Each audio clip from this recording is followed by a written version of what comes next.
Hello everyone, welcome back to my channel Rajshree's ব্লগে তোমাদের সবাইকে অনেক অনেক স্বাগত আর অনেক অনেক ভালোবাসা জানি। আজকে কিন্তু আবার একটা নতুন ভিডিও শুরু করছি। তো আজকে আমি করব হচ্ছে ডিমের ঝোলের।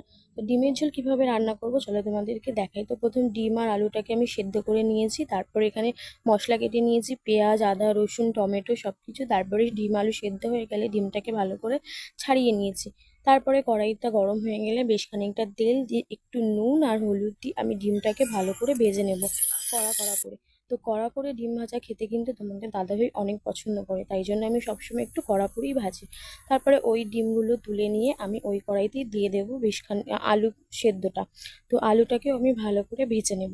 তো আলুটা ভালো করে ভেজে নেওয়ার পরে তো আলু আর ডিম আমার ভাজা হয়ে গেছে। এবার আমি ওই তেলের মধ্যে দিয়ে দেবো গোটা জিরে।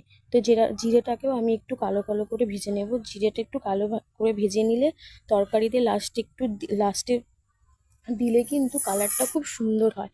তো এবার আমি ওই তেলের মধ্যেই দিয়ে দেবো হচ্ছে পেঁয়াজ কুচি।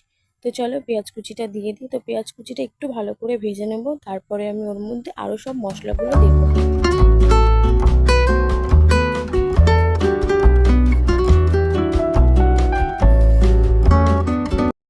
তো দেখো পেঁয়াজটা ভালো করে ভেজে নেওয়ার পরে এবার আমি ওই পেঁয়াজ ভাজার মধ্যে দিয়ে দেবো হচ্ছে আদা রসুন বাটা।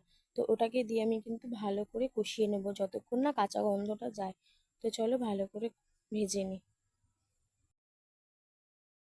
তো এবার আমি ওর মধ্যে দিয়ে দেবো হচ্ছে টমেটো কুচিটা। তো টমেটো কুচিটা আমি ওর মধ্যে দিয়ে একটুখানি ভেজে নেব একটু নুন।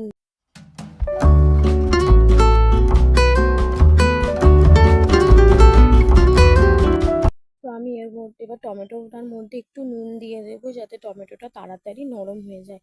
তো তারপরে সমস্ত গুঁড়ো মশলা দেবো, যেমন হলুদ গুঁড়ো, তারপরে দেবো হচ্ছে লঙ্কার গুঁড়ো, জিরে গুঁড়ো, সব গুঁড়ো মশলা দিয়ে ভালো করে আমি মশলাটাকে কষিয়ে নেব।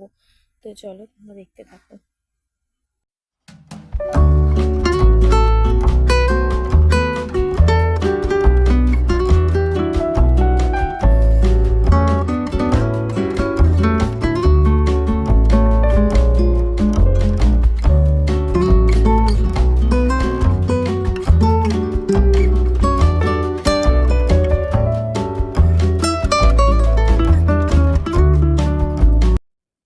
তো দেখো মশলাটা আমার কত সুন্দর কষে গেছে, কত সুন্দর একটা কালার এসছে। তো এর মধ্যে আমি এবার ভেজে রাখা ডিম আর আলুটা দিয়ে ভালো করে কষিয়ে নেব। তো কষিয়ে নেওয়ার পর বেশ খানিকটা জল দিয়ে আমি একটু ফুটিয়ে নেব।